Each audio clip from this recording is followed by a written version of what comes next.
How to add a clickable link to your YouTube video description, step-by-step 2025 guide. First, copy the full link. Make sure your link starts with https://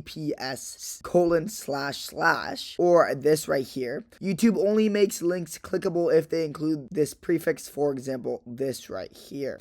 Then open up your YouTube Studios.